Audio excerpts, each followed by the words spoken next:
very pleased to be here today and speaking about gender justice. I actually, I realised it coincided with it's the eve of International Women's Day, so it's very good timing, I think. And I actually heard the word gender justice on the way up on the radio, and it wasn't on Radio 4; it was actually on Radio 1. So I was like, whoa. So that was around, I think, it being International Women's Day tomorrow. So things have worked out very well, I think, given I've waited for a year. So I'm going to talk today about the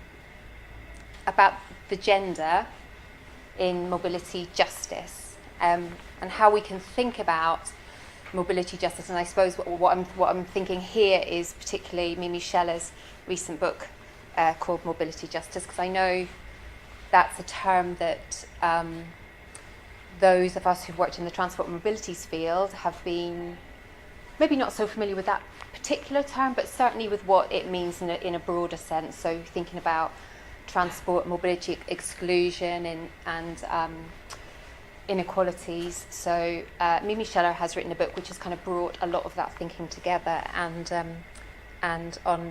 called it Mobility Justice, and she's drawing from lots of different fields in doing so. So I'm starting off with a picture from a film, for those of you who aren't familiar with it. We were just talking about how long ago it was, 1993, and I'm kind of thinking it was, a couple of years ago that this came out, Thelma and Louise. So I've done so because in her response to a paper by Creswell on mobility's resistance in Kerouac's On the Road, Linda McDowell argues that the hostile response to the film was a result of the social and cultural understanding that women's place was not considered to be on the road. She argues that less attention, I quote, "less attention has been paid to the possibilities of resistance by women who remained at home." And she asserted that women can resist without being mobile.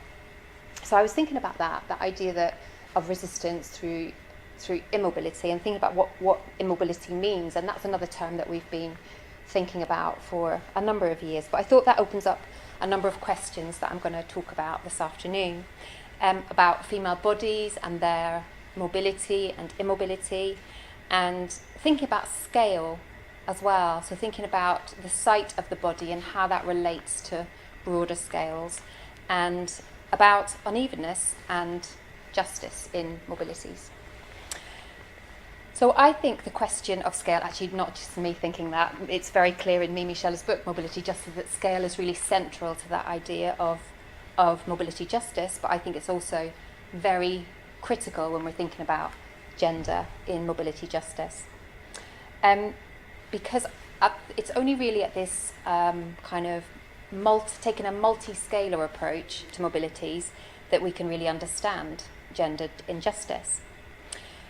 Because that starts off at the very micro level, and also operates at the meso level, which is probably the level at which we are more familiar with thinking about as transport mobility scholars, so kind of thinking about cities and rural areas, but also thinking about how that relates to the macro.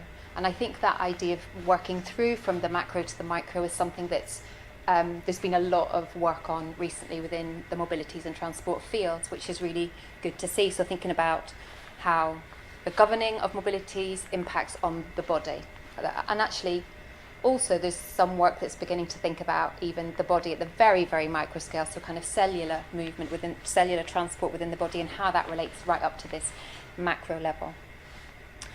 So in this discussion, I am aiming to illustrate the ways that we're attending to this multiplicity of scales in understanding gender justice within transport and mobilities research, and thinking about how that relates to that kind of quite complex relationship between the private and the public. So that relationship that McDowell talks about in kind of that emplacement of women within the home.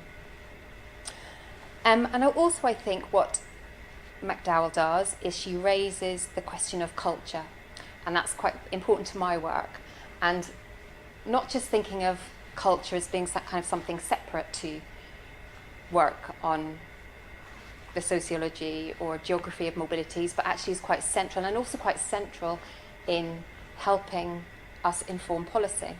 So I'll talk about that a little bit later as well.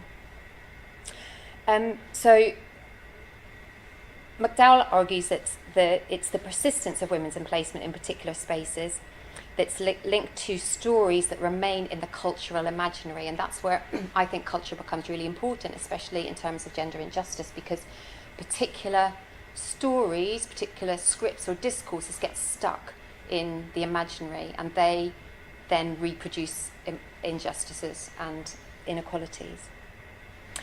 And this was something that's not new. In her seminal piece on gendered mobilities 20 years ago, another 20 years that I was surprised to see, Law suggested that whilst concern, quote, whilst concern for injustices in access fired much of the early feminist work on gender and transport and still inspires much work on policy, we must look to work in the cultural turn that can inform transport and policy, and that gender and transport work should not be left in the margins. So she was saying that's 20 years ago. And when I reflected on that, I was just thinking about whether that's really happened, whether we've really, as scholars in transport mobilities, whether we've really grasped the kind of cultural aspects of mobilities and used them in order to inform policy.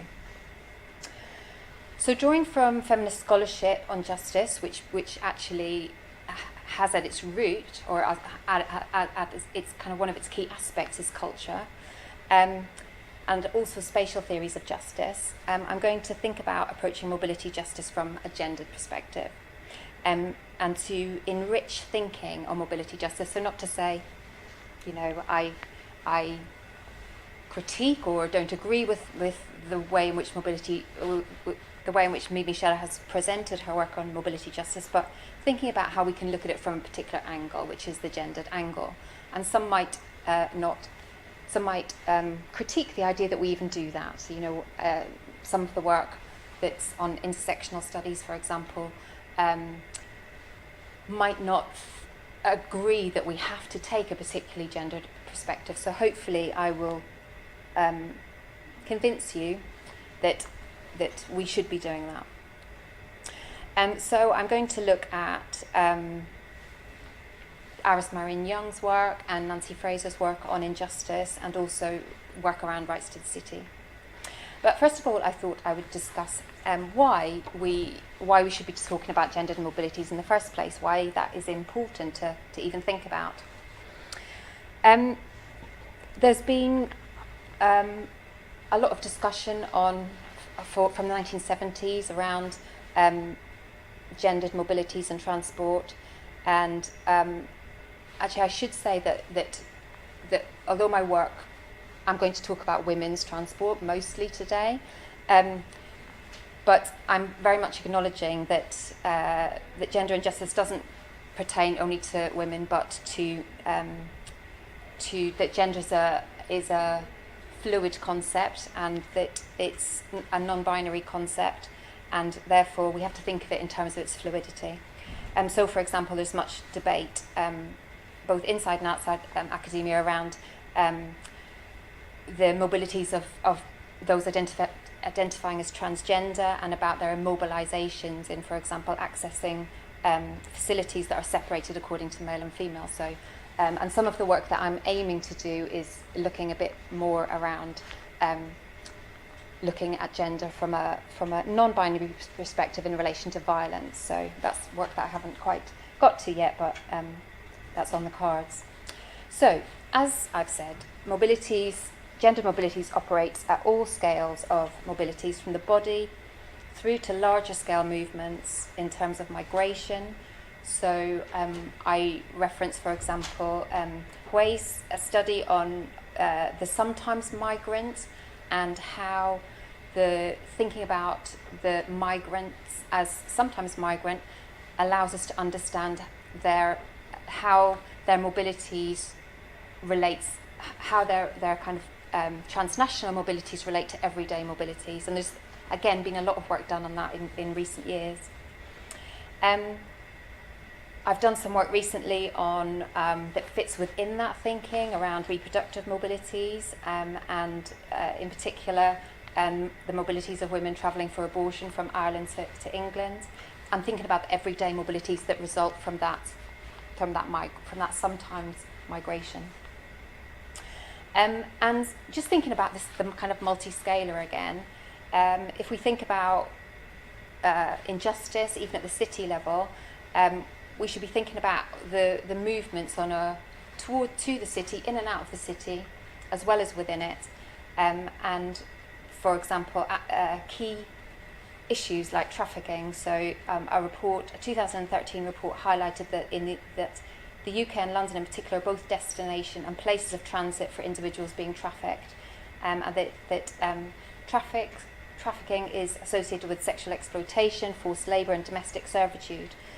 So these are the kind of issues that I think we as mobility and transport scholars should be thinking about when we're looking at mobilities in the broader sense. And thinking about the kind of differentiation of mobility between men and women, there are big differences in travel patterns. Men commute further than women make more trips than men, and it's said that it's been found, evidence shows that the presence of children is a significant factor in determining women's travel patterns. So women's overall spatial range is smaller, they're much less likely to engage in work-related travel and more likely to engage in multi-purpose trips. The gap is narrowing a bit, but it's narrowing very slowly, the gap in terms of travel patterns between men and women. Studies of the intersection of gender and race, because we have to think about, as well as thinking about gender as a kind of non-binary concept, also thinking about acknowledging, and I think this is really important in any study that focuses on one aspect, one social group, that you acknowledge that there's the other identities and categorizations will impact on injustice experienced by, according to gender, for example. So studies of the intersection of gender and race have suggested that mobility patterns are also differentiated according to race and ethnicity. For example, McCafferty and Preston found in the USA that Black and Hispanic women commute further than white men and women, and they commute as far as Black and Hispanic women. So it's much more complex. The pattern of travel according to gender is more complex when you look at it from an intersectional perspective. And then the other, I've been forgetting to move my slides along. The other aspect of injustice, I think, in relation to mobilities and the transport sector, is the difference between the employment of men and women in the transport industry. So there remains. The transport industry remains one of the most segregated and male-dominated industries in the UK.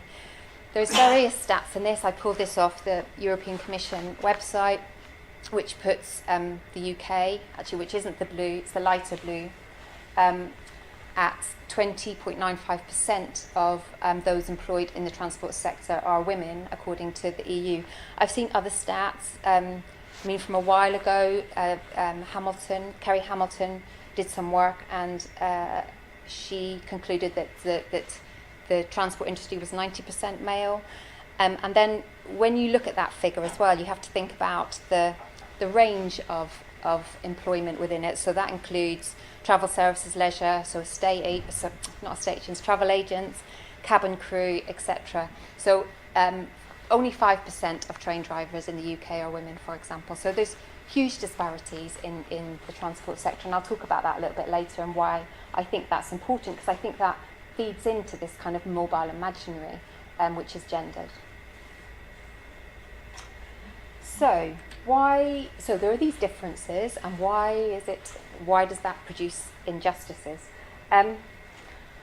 Well, I think there's a lot of evidence. I was just pulling off the work that's been done around gendered mobilities and injustice, maybe not using the term justice, but gender's been recognised as a significant aspect of mobility injustice in the UK since the 1970s. So Hillman, in 1976, he showed that the increase in household car availability did not necessarily lead to an increase in the mobility of women within the household.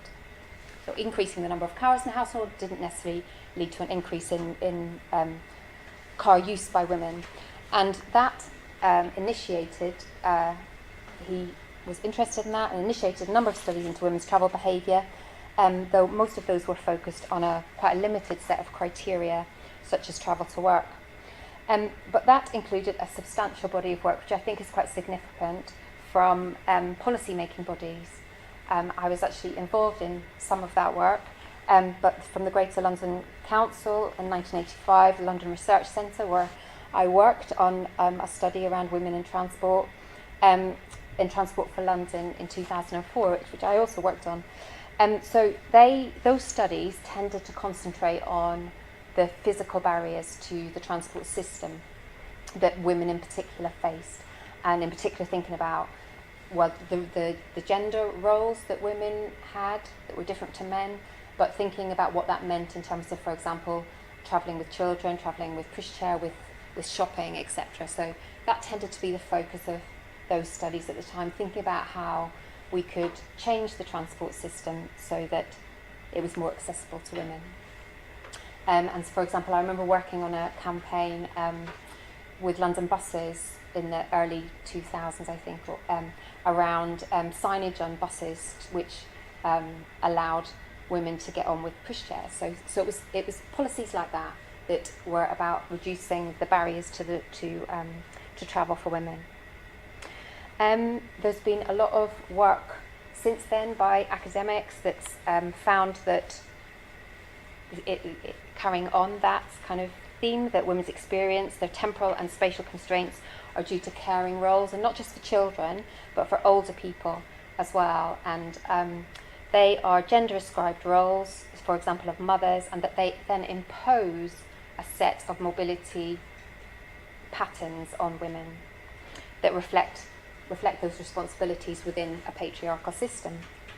So women are much more likely to exhibit complex travel behaviour that's characterised by multi-purpose trips, and that often they demand travel that's beyond the capacity of the transport system. So there's also a lot of suppressed demand amongst women. The transport system just can't cope with the kind of trips that women want to make. But there's, at the same time, as well as that work, there's also been work around how the cities, in particular, offers up possibilities for women to transgress, to do something different, to work outside their kind of gender script. And paradoxically, the availability of car is considered to be quite a freeing thing for women.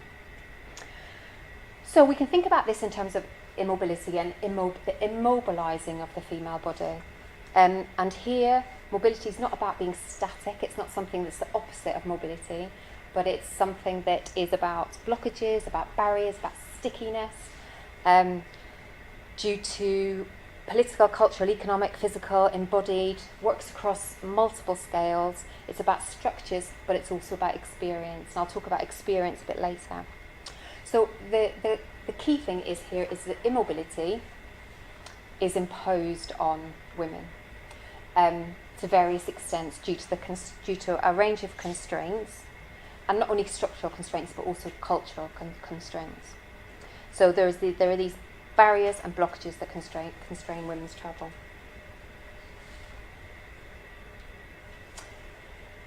So how can we make sense of some of that? One way that it's been made sense of is in relation to the public-private dichotomy.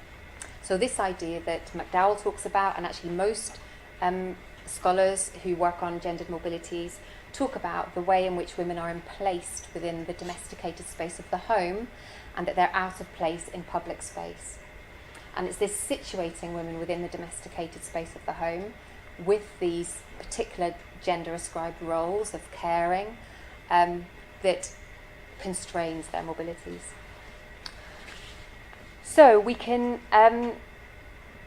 use this. I think it's a useful tool, this notion of the private and the public, to work across scales. So we can think about it about the micro scale of the body where injustices begin, and as McDowell argued in 1999, that for women the body is the root of their subordination.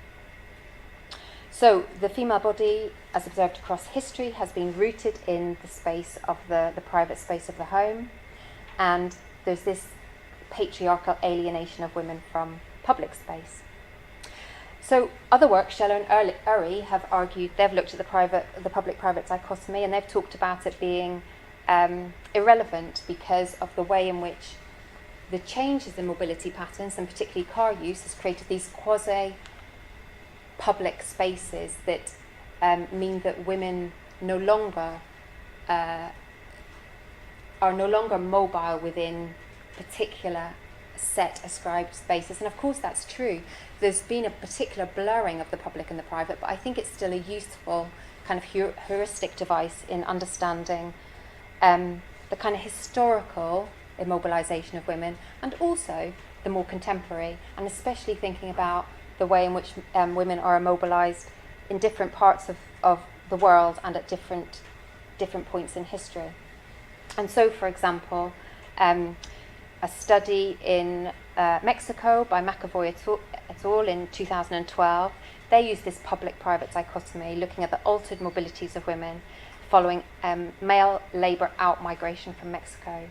And they found that the concepts of private and public were very useful in thinking through women's mobilities, and that the gendered normative notions of the public and private, and they used the term casa calle, so house and the street, how they prevail. And they said, I quote, "Although the concept of separate spheres was based on white middle-class ideals of femininity in the Victorian era, the concept also reflects the experience of women across much of Latin America."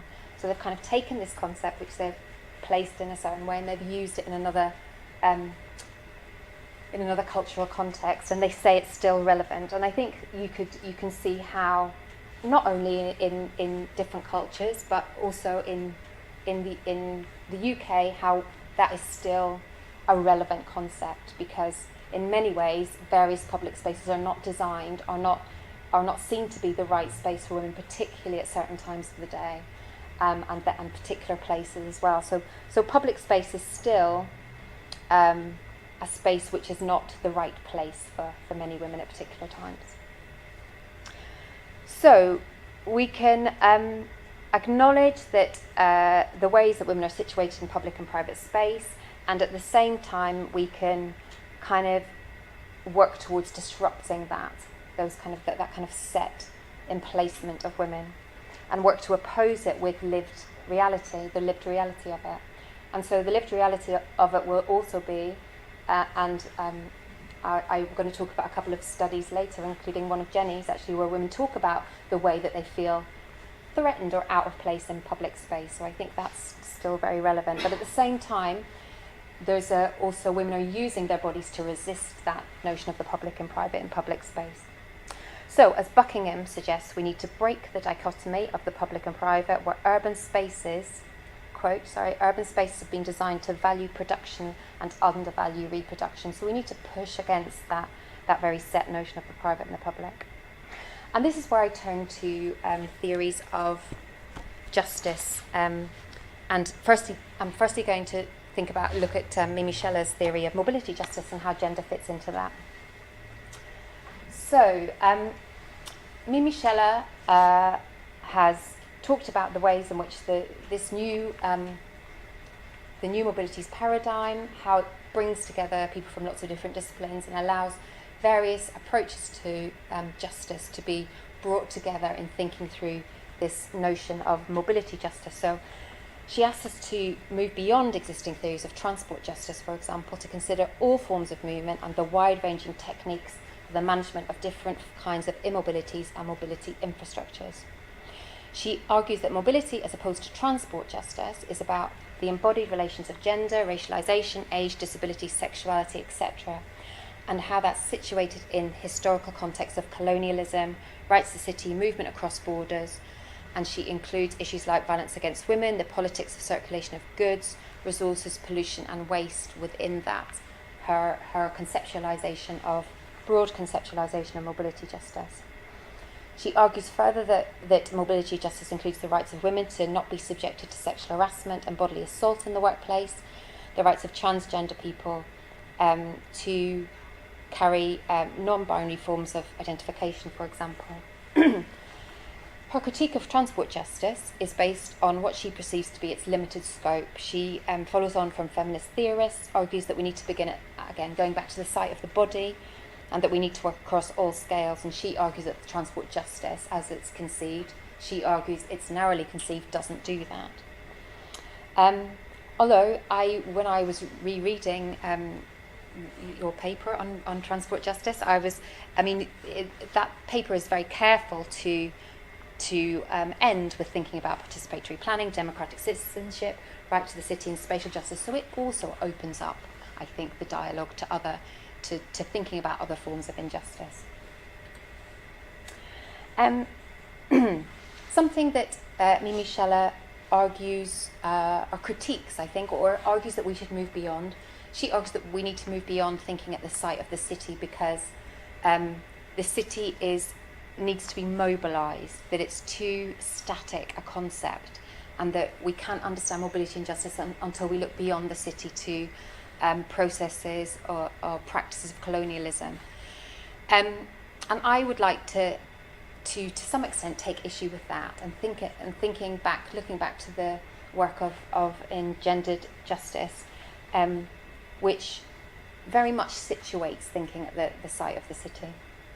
So this for scholars like Harvey and Lefebvre, but also those concerned with gender injustice like Iris Marion Young, very interested in thinking about the site of the city, and so thinking, why is that? Why is it that we need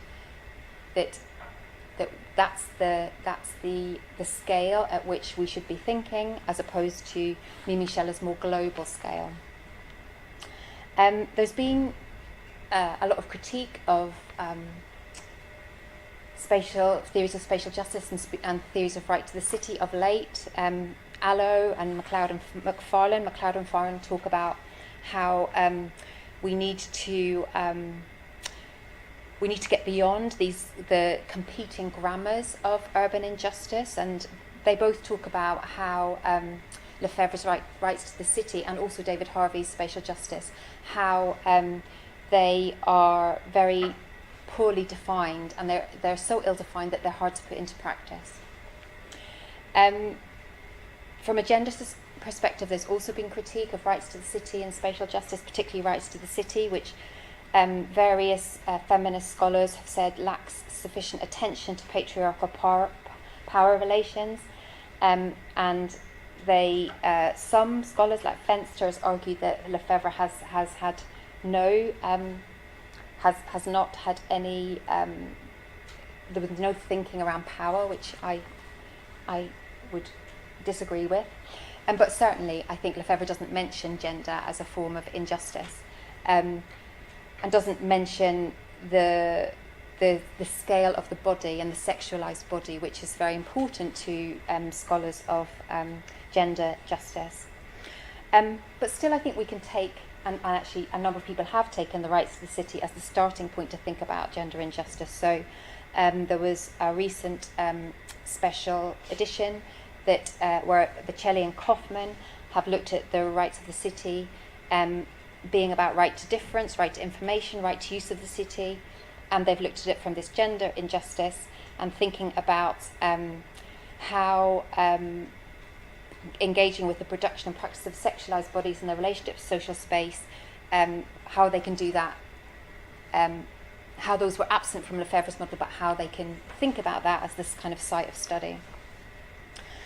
So Lefebvre's theory of social justice also introduces the city as imagined. So this is not something that those scholars have dealt with, but actually I think it's important to an argument which is placing the imagined mobilities and kind of the cultural approaches to mobilities at the centre of mobility and justice. So I think that's one aspect of Lefebvre's theory that I'm going to take forward and talk about a little bit later. I need to speed up.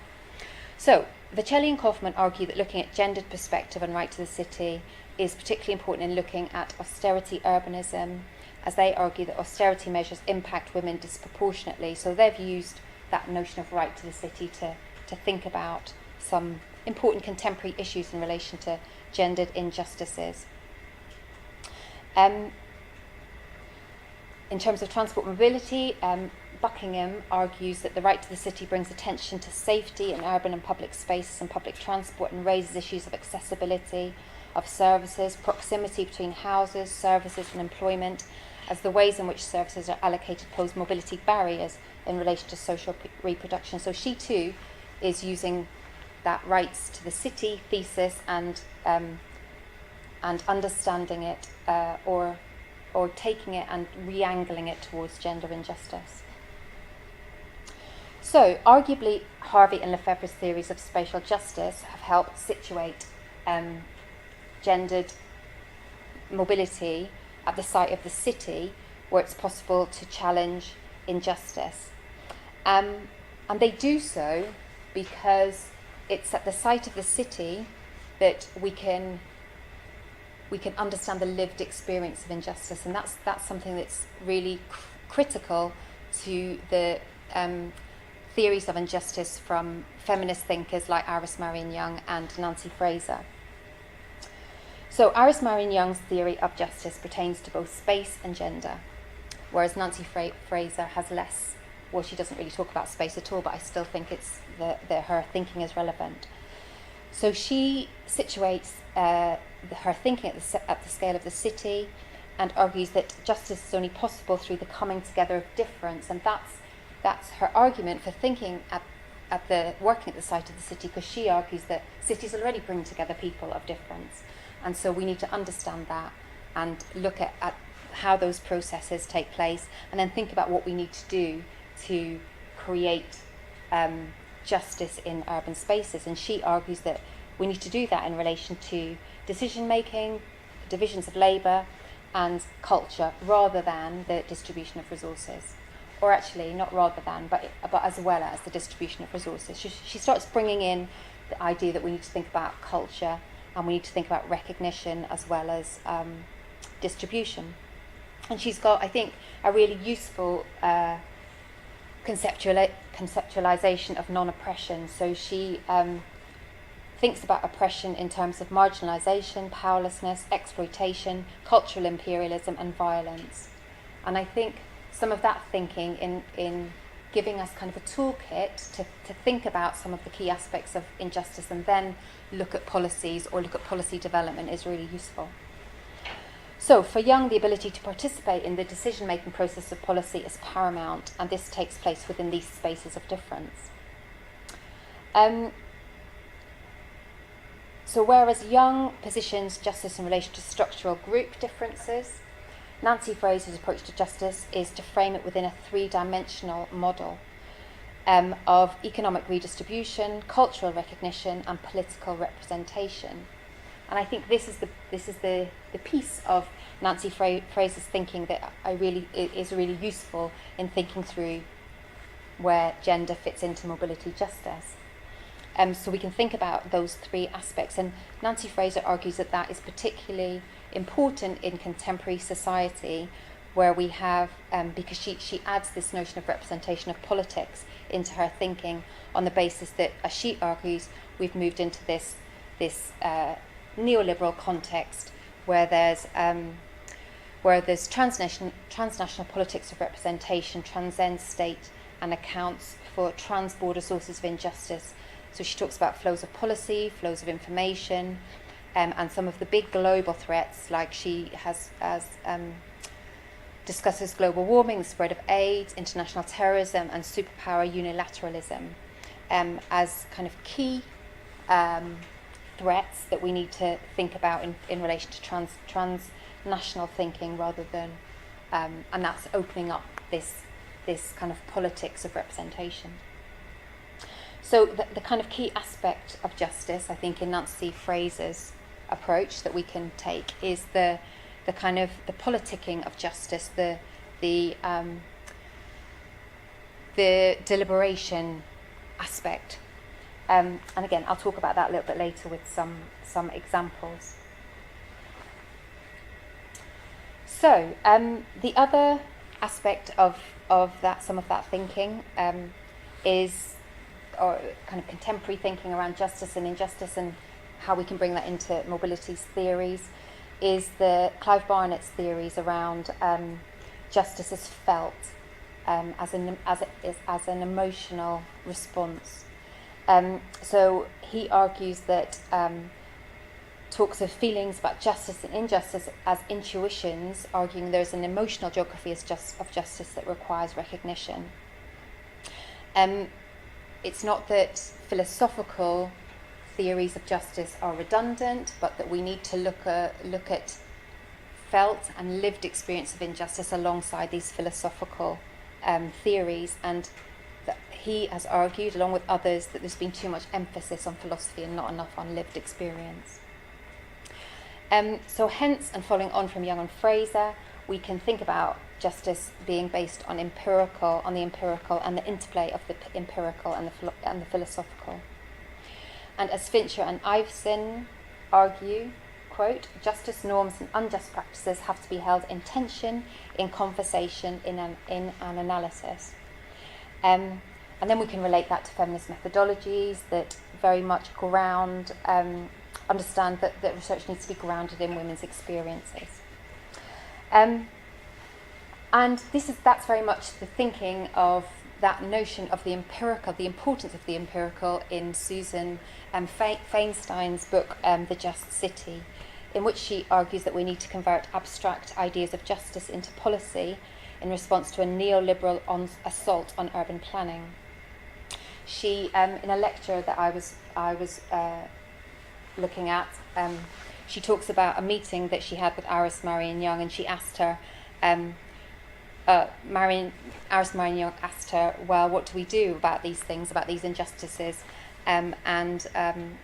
She said that Iris Marion Young said she didn't need to worry about it because she was a philosopher, so she didn't need to put anything into practice. And so I think that kind of says it all in relation to how we need to take those philosophies and really ground them in experience and in relation to policy and policy making. So I just thought I would draw out a number of studies, of empirical studies that demonstrate some of that thinking around the gender in mobility justice, that bring in the thinking around situating justice at the level of the city, about thinking about the experience and felt aspects of injustice, and thinking about women's own experiences of injustice and in relation to private and public space. So Fenster carried out an empirical study of narratives of private and public space in London and Jerusalem, and on the basis of her data, she argued that the home is as urban as public space, and that we need to understand gender due to the city in this way.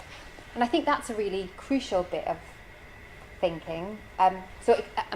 There's always been the idea that we need to disrupt the public and private, and we need to challenge that idea of those very set notions of public and private.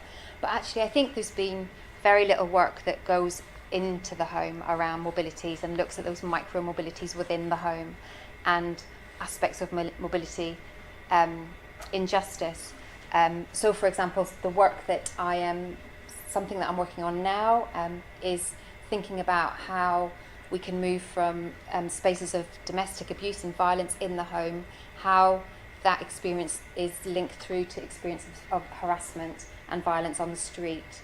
And so thinking about those spaces as a continuum rather than being very separate spaces. So that's something that Fenster started the thinking, really situating the urban within the home as well as outside, because quite often we think about the urban and urban studies and urban policies in relation to public spaces. Although I was very pleased to see, actually, I was just looking up a paper from the Mayor of London on violence against women and girls, or a policy paper on violence against women and girls, where they talk about domestic violence as well as street harassment and violence on public transport.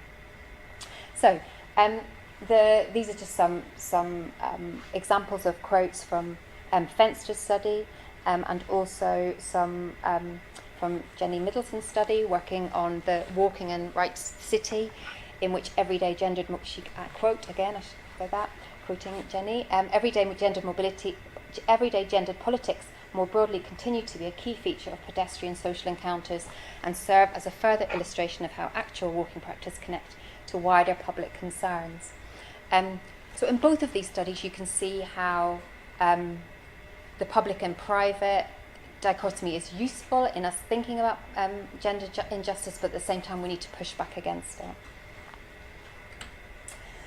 My other example, just some looking at through some empirical examples in relation to gender injustice, is of 3 studies that were published in a special on gender and autonomous vehicles in the Transfers journal.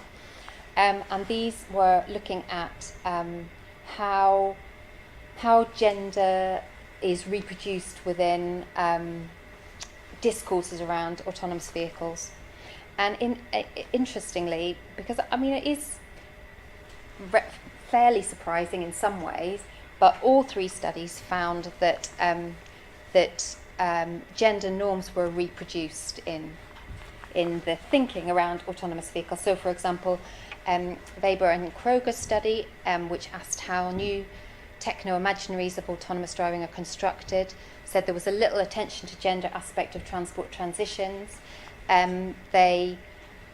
They found that hegemonic masculinity was not challenged by autonomous vehicles, by the publicity and thinking around autonomous vehicles. Mander's child study argues that discourses around AV do not challenge gender scripts.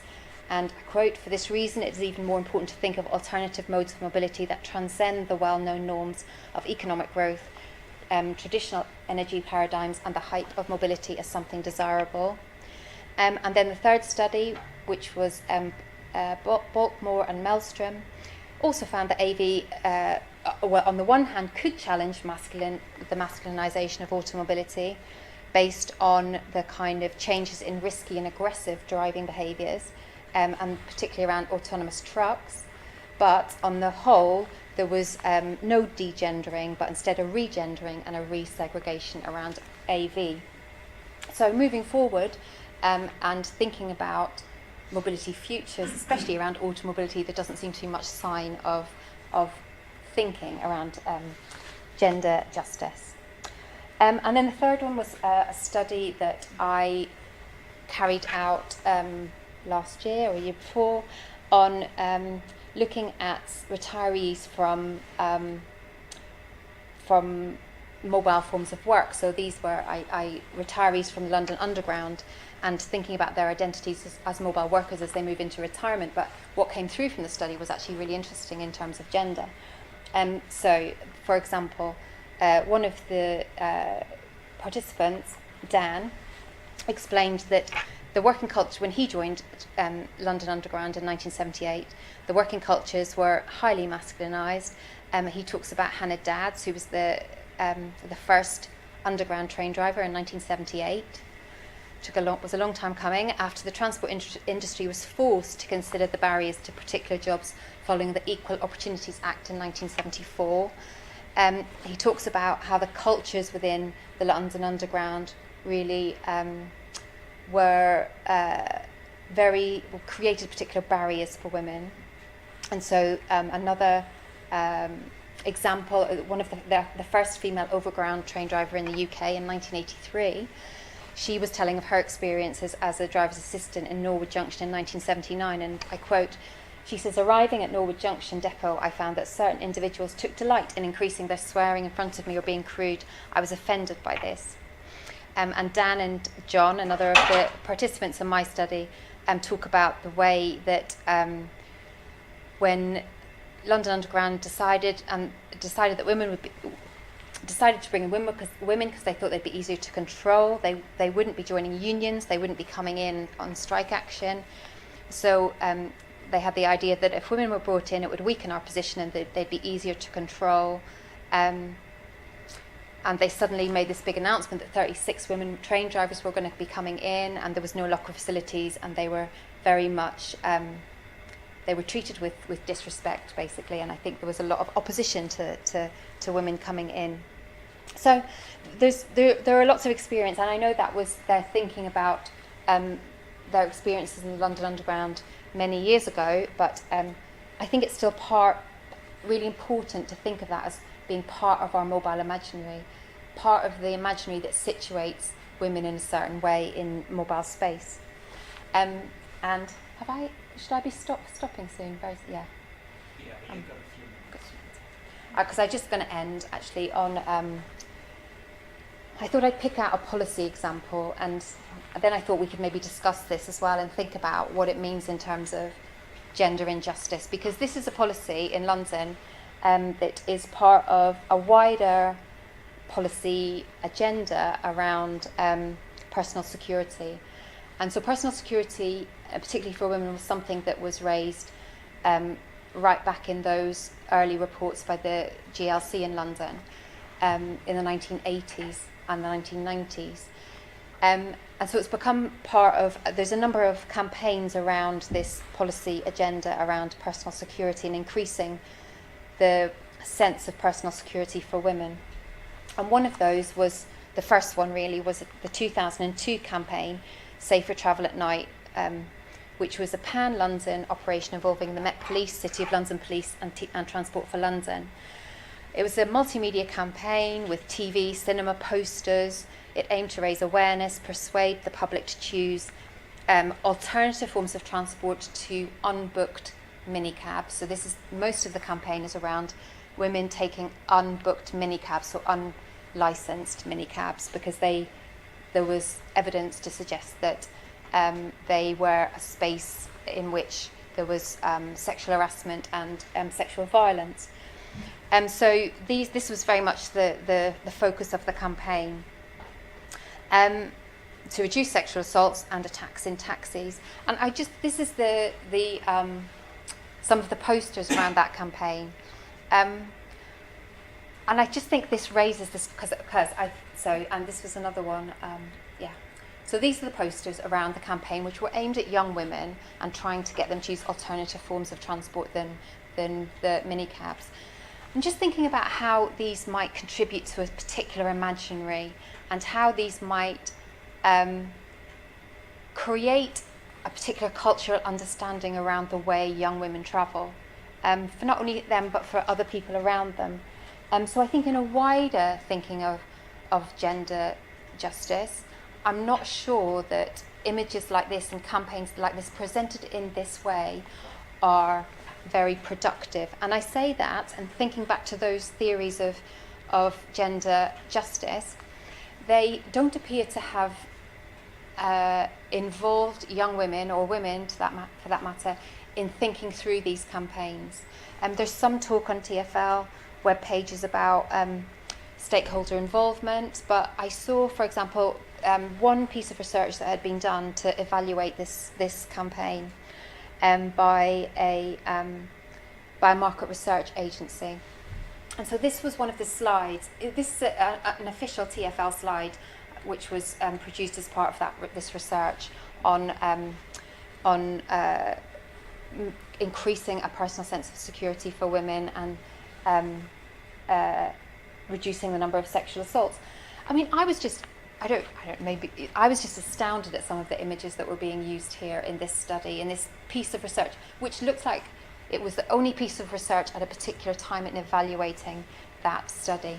And again, thinking on a wider scale, thinking about injustice, thinking about the different aspects of justice, if we think about it as about distribution and about cultural recognition and about politicking, about deliberating and decision making, then I think we can use those to critique some of this work that's been done in, the agenda here is about making London a better place for young women to travel around, but I'm not sure if it does that in a way that overall improves or makes the city more just for young women, is what I'm saying. There's Some other campaigns, which actually another campaign which is more recent, which I think is much more has been much more productive, and I think that because so this is a 2014 campaign which was run by the Met Police and the British Transport Police, called Project Guardian, which was to raise awareness of unwanted sexual behaviour on transport network. And the key thing here is that their partners in that were Everyday Sexism, End Violence Against Women Coalition and Hollaback UK, so some key organisations that are involved in this work already, and they really fed into that campaign and really directed it in a certain way. And it's been, well, they say that in some of the evaluations that it has had a major impact on the reporting of unwelcome sexual behaviour on the underground. And then the last one that I'm going to raise is the campaign around Uber in London and as the minicab, and the way in which another positive, and I think another aspect of taking the broader picture and thinking about the different aspects of justice. So this was Transport for London revoking the licence from Uber due to safety concerns because of the way that they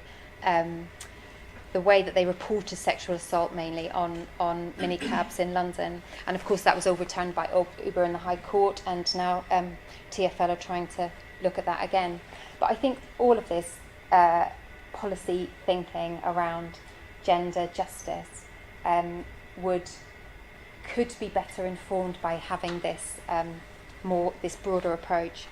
So in conclusion then, so I've looked at gender immobility justice based on the movements from the site of the body to the macro governing of bodies and the ways in which transport authorities respond to the experience of injustice. And based on closer reading of feminist approaches to justice and spatial justice, I suggest that we need to think about situating mobility justice in relation to rights to the city, a gendered approach to rights to the city, and experience of mobile injustice alongside these theories of gender justice. Also, I suggest a frame is emerging based on redistribution, but also cultures of mobilities and policy deliberation. And I would stress in particular the importance of imagined mobilities and us doing a bit more work on that and thinking how that can contribute to gender injustice. And I think this relates back to Young and Fraser's focus on the cultural and McDowell's and Law's call for a focus on the cultural in understanding mobilities and gender respectively. And just lastly, just thinking about the importance of that concept of immobility and how it's never absolute, but it's constrained and blocked, and that is what injustice is, and that's what we need to work against.